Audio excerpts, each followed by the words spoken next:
Saya sangat berani untuk mengucapkan hal ini sebagai kebobrokan yang sangat luar biasa. Karena makin maraknya orang-orang yang mengaku sebagai tokoh agama, diakui sebagai tokoh agama, tapi mengajarkan sontoloyoan demi popularitas. Saya sudah membahas beberapanya, diantaranya adalah Ikdam. Lebih keras mana suaranya Pak Cita? Yang dimana melakukan konser-konser DJ, konser-konser musik, dangdut, caknan dan lain sebagainya, jejogetan, jejingkrakan dan lain sebagainya. Pengajian diadakan di tempat-tempat seperti itu, mendirikan panggung, sound system, musik. Terkadang bukan ilmu yang didapatkan teman-teman, tapi lawakan, kata-kata semi mesum, semi cabul. Baik pemirsa, masih bersama saya nih Srina Hanifah. Ya. Iya, Abi. Cocok buatan beb. Cocok. Omong ngono, cepet. Ojo ora aji paling tidak karo kuburan. Tak kandhani sik. Suarane enake kaya ngono. Apa meneh desahane iya. Ayo, Mbak. Kula polos lho, Gus. Oh, alah rupamu kaya ngono polos. Api. Tapi santai, dia emang polos. Cowok itu memang suka dengan cewek yang polos. Baik polos pikirannya maupun polos busananya. Iyalah bener. Selamat ngomong polos. Ayo dong. Bib nanti foto ya, Bib. Ya, cewek baik. Apa kesanmu terhadap Habib Zaidan dengan selawatannya? Apa rasa aku lah bukuku lah wis oke lah Habib Zaidan lah urung. Apa kesanmu? Bikin adem. Oh, bikin adem. Orangnya bikin adem. Oh. Tak kasih tahu ya, tak kasih tahu. Kalau panas minum es, kalau penasaran ya dites. Iya. Kata-kata yang tidak beradab, tidak bermoral, adab di atas ilmu, tapi ilmunya tong kosong.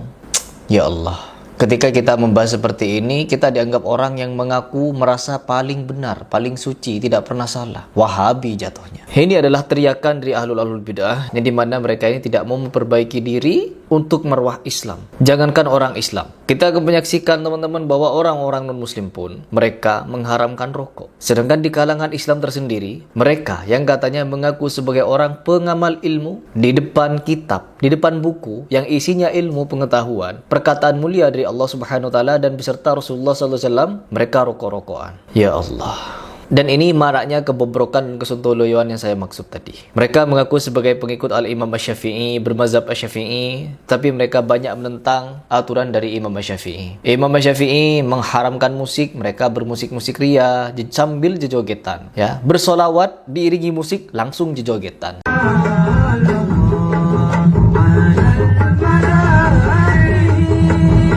Seandainya solawat hanya dilantunkan sallallahu ala Muhammad, sallallahu ala Muhammad, sallallahu ala Muhammad, tidak akan ada orang yang berjoget. Akan sangat sontoloyo apabila ada orang mendengarkan sallallahu ala Muhammad, sallallahu ala Muhammad. Akan sangat sontoloyo apabila lantunan solawatnya sallallahu ala Muhammad, sallallahu ala Muhammad, tetapi jejogetan teman-teman. Mereka joget-joget karena apa? Menikmati musiknya teman-teman. Bukan meresapi makna dari isi solawatnya, no. Ini yang disebut dengan kebobrokan. Dan mereka tidak mau ini disebut bobrok. Betapa sontoloyonya ini teman-teman. Dan masih berkaitan dengan suatu hal yang ingin saya bahas di video ini, yaitu tentang orang yang tidak tahu makna solawat, sampai mereka ini menggunakan atribut-atribut yang tidak semestinya dalam mengucapkan solawat itu. Dan di sini kebobrokannya sangat luar biasa. Bahkan di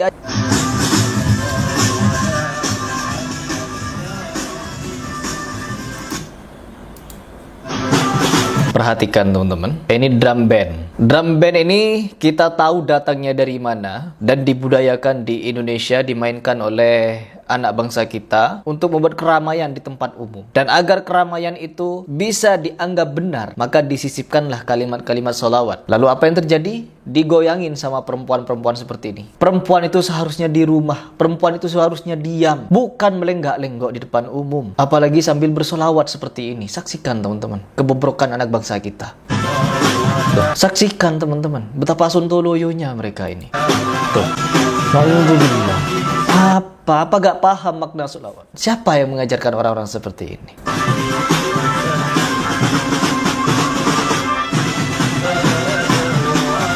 Ya Allah, ya Allah. Joget terus. Seandainya tidak ada musiknya, perempuan-perempuan ini tidak akan joget, ya. Seandainya tidak ada iringan drum bandnya, musik piano dengan apa namanya, dengan drum seperti ini, drum band sontoloyo ini, ya mereka tidak akan joget, perempuan ini akan diem, ya. Ya Allah. Ini kenapa ini tangannya ini kenapa ke atas? Berdoa. Tangannya ke atas berdoa apa? Ya Allah.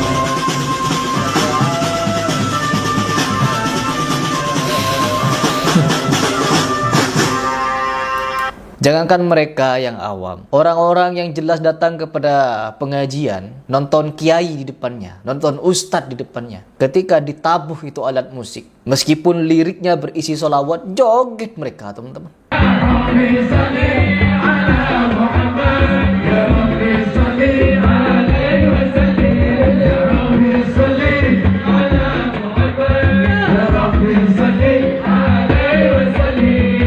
Betapa bobroknya. Dan yang membuat ini semakin bobrok adalah orang-orang yang tidak mau mencegah hal ini terjadi. Terlebih mereka menganggap adanya musik islami. Contohnya seperti Adi Hidayat kemarin. Ya Allah, Adi Hidayat ini sangat luar biasa syubhatnya ya. Ketika dia menyatakan Asy-Syu'ara surah pemusik. Betapa ketika dia menyatakan adanya surat pemusik yaitu Asy-Syu'ara yang dia maksud di dalam Al-Quran. Maka ini akan memberikan doktrin yang sangat luar biasa menyesatkan di tengah-tengah umat, yang dimana mereka akan membuat musik-musik dari DJ, musik-musik dari alat tradisional, musik-musik dari alat modern dan lain sebagainya untuk melantunkan ayat-ayat suci Al-Quran, untuk melantunkan sholawat-sholawat diiringi musik lalu berisi di jogetan.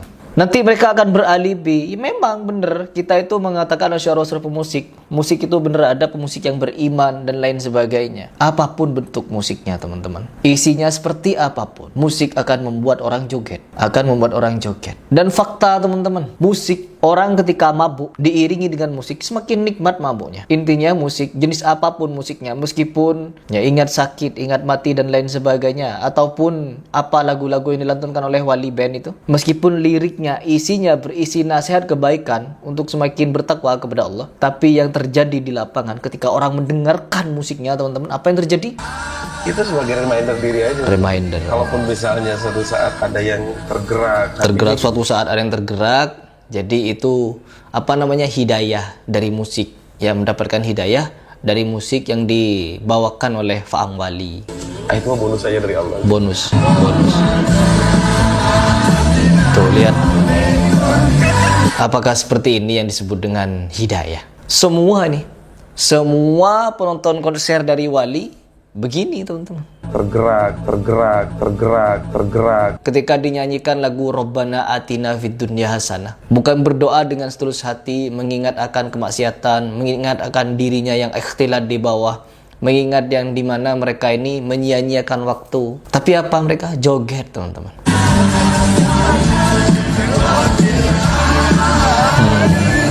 Apa di bencong ini? Ini sama seperti bencong. Saya menyebut seperti ini bukan rasis teman-teman, karena memang di masa Nabi pun orang-orang banci seperti ini tuh dibenci, ya, dibenci. Laki-laki yang menyerupai perempuan, perempuan menyerupai laki-laki, dibenci. Apalagi dalam hal seperti ini. Tuh, laki-laki perempuan joget bareng. Rabbana katanya. Lihat wallpapernya, wallpaper di belakang, background wallpapernya. Memang ini ditujukan kepada muslim dan muslimah ya. Dilihat dari backgroundnya di belakang itu.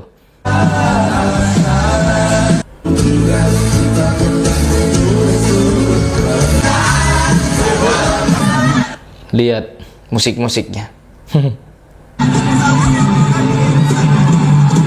Ada ustadz.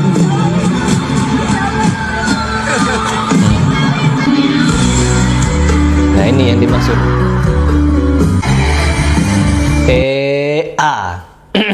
Lagunya tobat maksiat. Yang di bawah ngapain ketika mendengar lagunya? Siapakah mau dikubur hidup-hidup? Seperti itu dampak buruk dari musik. Viral ada tarian tak pakai jilbab acara MTQ di Medan. Camat beri penjelasan. Apa penjelasannya? MTQ ini, MTQ teman-teman. Ya Allah, tuh. Sebuah video yang menampilkan sejumlah wanita tak memakai jilbab menari.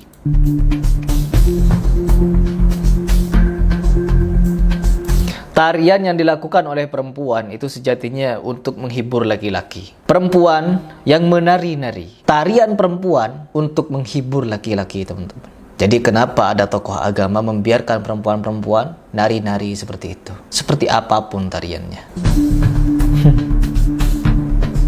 Camat Medan Kota Raja Ian Andos Lubis pun menjelaskan soal video tersebut. Ya Allah. Kok Cina? Kok berpakaian Cina? Pawai Sudaya dilaksanakan di Jalan Sisigama-Raja depan makam pahlawan. Bukan dilaksanakan di dalam arena MTQ ke-58 Kecamatan Medan, Kota di Gedung Al-Jamiatul Al-Wasiyah. Terus. Oh ini ada apa namanya itu? Ada karangan bunga ya. Itu kan pawai budaya. Medan kota itu kan multikultural, multi etnis dari ragam suku, ragam budaya. Nah, mereka mau berpartisipasi dari etnis Tionghoa, ada mau menampilkan tarian gongsi, kebetulan mereka baru Imlek. Jadi tarian itu dipersembahkan. Tarian perempuan itu, wanita-wanita remaja ini menari-nari untuk dipersembahkan kepada pondok pesantren. Apakah logis? Siapakah mau dikubur hidup-hidup? Ya logis teman-teman. Di Indonesia teman-teman, jangankan nari-nari seperti ini. Son horek, ada perempuan joget-joget di jalanan, ditonton banyak orang, katanya memperingati hari lahir pondok pesantren apa gitu, Bahrul Ulum di Malang. Dan banyak orang yang berkomentar, main-main ke Malang, tempat pondok pesantren itu. Terus kalau saya main ke situ mau ngapain? Adakah di antara kalian, ulamanya, ustadznya, kiainya, gusnya, membela kegiatan itu dengan dalil? Apakah ada? Kalau memang ada, saya siap datang menemuinya. Ya, tolong mediasi saya ketemu untuk kiainya kalau perlu. Orang-orang keras di bawah sana yang tidak paham dengan agamanya menganggap kegiatan itu benar. Na'udzubillah.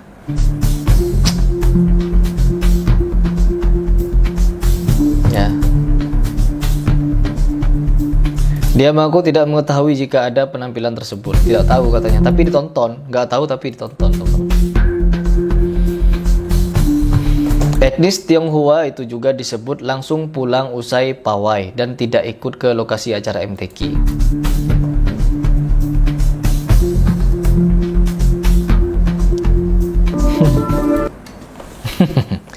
Jadi begitu alasannya ya. Ya apapun alasannya, saya menganggapnya tetap sontoloyo. Dan kita harus tetap menyampaikan dan melaksanakan apa perintah dari Nabi Muhammad SAW. Ini adalah kemungkaran. Ya, kegiatan-kegiatan semacam apa yang saya reaction ini adalah kemungkaran. Dan ketika kita melihat kemungkaran, rubahlah dengan tanganmu. Tanganmu tidak mampu dengan suaramu, dengan lisanmu. Lisanmu tidak mampu dengan hatimu.